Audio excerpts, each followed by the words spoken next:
da onde surgiu, afinal, essa expressão de que o Estado capitalista é o gerenciador dos negócios da burguesia, inclusive os escudos, que supostamente, né, não são escudos, mas são outra face de uma mesma moeda, daquilo que é o contrato. Então, explicitar um pouco aqui, você, né, Rômulo, que é da área do direito, conhece tão bem o que é o simulacro do contrato, muitas vezes, né?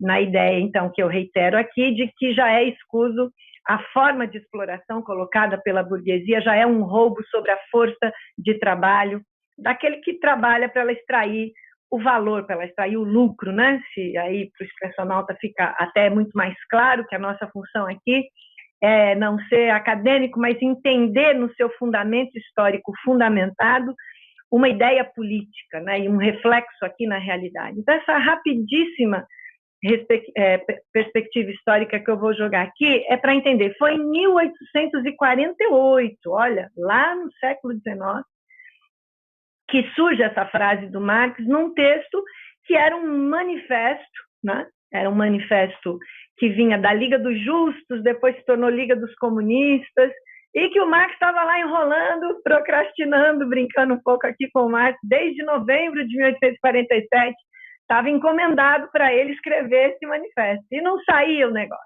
Aí 3 operários assinam uma carta para o Marx e dizem assim: ó, é o seguinte, cidadão Marx, você precisa entregar esse negócio aí antes do dia 1º de fevereiro de 1848, o manifesto que a gente deu como função para você escrever, né, para localizar as lutas aqui da classe trabalhadora. E aí implode, né, ele entrega um texto belíssimo, com estilo literário, né, na hora que ele pega o peão pela unha, e explodem a primavera de 1848. Né? É importante saber que estourou na Suíça, a primeira, né? Não sei se você tinha clareza disso. E em seguida, na Itália, aí é que vai para a França, é o terceiro país, Renânia, Prússia, Áustria, Hungria, vamos lembrar que a Alemanha não está unificada ainda, né? Vai ser em 1870, com Bismarck. Então, a própria burguesia moderna, é isso que eu queria que o expressionauta hoje, para entender o Banestado, e entender muito mais que o Banestado, evidentemente, mas no nosso tema dessa semana, no Duplo Expresso, dizer para o expressionauta, a própria burguesia moderna é produto de um longo processo de desenvolvimento. Ela não surge do nada, né? E quando chega a 1848, já é a primeira explosão de insurreições proletárias, né? Quer dizer, mesmo naquele momento dos revolucionários do fim do século XVIII, que um dia a gente pode falar que também que é maravilhoso, sempre com o mote da conjuntura, nunca para ficar só lá atrás, né? Houve muitas transformações no modo de produção e na circulação para fazer a burguesia moderna ser o que ela era. Então, naquele momento específico, é nas primeiras páginas do Manifesto Comunista, é um texto pequenininho de 23 páginas, o expressionauta pode ler hoje, pegar qualquer PDF que esteja aí, em 40 minutos você faz uma boa leitura. Lá no comecinho ele diz assim: cada etapa da evolução da burguesia, vamos pensando no Brasil aqui, ó, cada etapa da evolução da burguesia correspondeu a um progresso político, né? Tem um progresso político correspondente, né?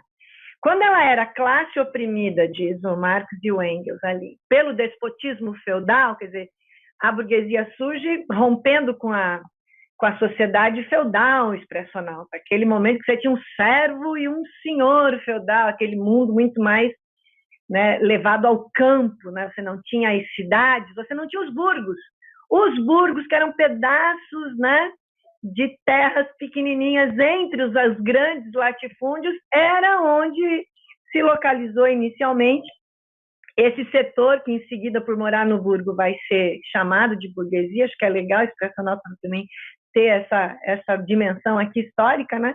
Então, enquanto esse burguês que morava no burgo era uma classe oprimida pelo despotismo feudal, qual era o progresso político correspondente dele? Era o terceiro estado tributário de uma monarquia. Você não tinha república, nada. Quando ele se torna uma associação armada no burgo, está se armando para a guerra que vai fazer depois, né? Quer dizer, é duro, sabe, Romulo? Não tem tomada de poder sem violência, é com guerra civil, né? é com guerra armada, né? Literalmente. Então, quando ele era uma associação armada e autônoma, já na comuna de Burgo se torna essa comuna, essa cidade, né? Ele corresponde politicamente, nessa nova posição econômica, uma república urbana independente, que é quando ele começa a galgar seus espaços no despotismo esclarecido, né? O despotismo não esclarecido. E aí vem esse momento, ele passa a ser orientador, né, professor dos reis, ou seja, ele consegue, né, o burguês, ele vai acumulando poder econômico, poder político, se inserindo, comprando títulos nobres e o poder do quê? Do conhecimento, daquilo que era ensinar o rei aquilo que ele não sabia, o rei que durante tantas centenas de anos era analfabeto, né? Quer dizer, era um cara sem nenhum tipo de, se não analfabeto totalmente, era um cara que não precisava politicamente, nem para o seu poder, ser esclarecido. Então, ele esclarece os reis. Então, com essa articulação, e aí chega o período manufatureiro, então, são 3 momentos: classe oprimida no despotismo feudal, uma associação armada e autônoma na comuna, no burgo, e durante o período manufatureiro, aí sim, já é manufatura, já tem ali divisão do trabalho, vão surgir as primeiras fábricas. Qual é o progresso político correspondente dessa burguesia? Demora mais de centena de anos, né? É já um contrapeso da nobreza na monarquia feudal, ou seja, ela é a base principal das grandes monarquias. Vem a unificação, estabelecimento da grande indústria, mercado mundial, conquista a soberania exclusiva do Estado representativo moderno, e aí vem a frase do Marx, que numa das traduções está assim, mais completa: o executivo no Estado moderno não é senão um comitê para gerir os negócios comuns de toda a classe burguesa. Ué, olha para o Banestado, escondido mais de 20 anos, né? Com atores e protagonistas de esquerda, ou no governo considerado de esquerda, né? O nosso objetivo é o fim do Estado, né? Os comunistas, não do SUS, tá, gente? É outro Estado, né?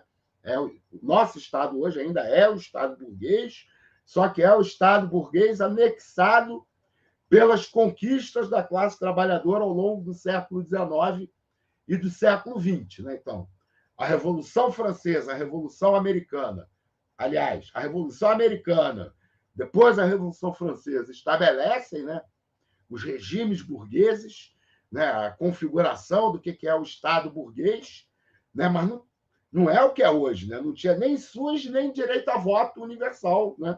Aliás, nem é universal para todo mundo, todos os países. Né? Era um Estado tipicamente burguês. Né? Quem tem direito a voto? Quem tem X de renda, né? X de propriedade. A gente na escola aprende isso com voto censitário. Né? A eleição que elegeu George Washington presidente dos Estados Unidos, 1% dos estadunidenses tiveram direito a voto. Né? Então, é a democracia burguesa, dos burgueses aqui. Né? Nós derrotamos a nobreza e a gente está estabelecendo a nossa ditadura. Né? Que eles depois vão chamar de democracia. Acho que no primeiro momento nem usam muito esse termo democracia. Né? Então, de lá para cá, as lutas dos trabalhadores, né, fizeram com que esse regime burguês, nas suas várias tentativas de se manter legítimo, tivesse que fazer concessões. Né? Voto feminino, voto sem ter comprovar renda ou propriedade, voto de analfabetos. Né? Vai expandindo a base eleitoral. E, ao mesmo tempo, vai expandindo a atuação do Estado. Né? O Estado não serve só, né? Não pode se legitimar tendo apenas, né, a sua cara repressiva, né? Ou com propaganda dura. Né? Então, para o Estado se legitimar, ele vai incorporando, né, legislações trabalhistas, sistema único de saúde. Né? Isso aí vai sendo incorporado. Mas em pouquíssimos, né, estados capitalistas ao longo do século XX, né, você teve estados que incorporaram as demandas, né, dos trabalhadores, né, de maneira que a gente possa dizer, olha, isso aqui é o estado do bem-estar social, como, né, os sociais-democratas defendem. Né? Pouquíssimo. No norte da Europa, ali, nem no sul da Europa, é consensual dizer que tem estado do bem-estar social em Portugal, ou na Itália, ou na Grécia, né, comparado com o que acontece no norte da Europa. Né?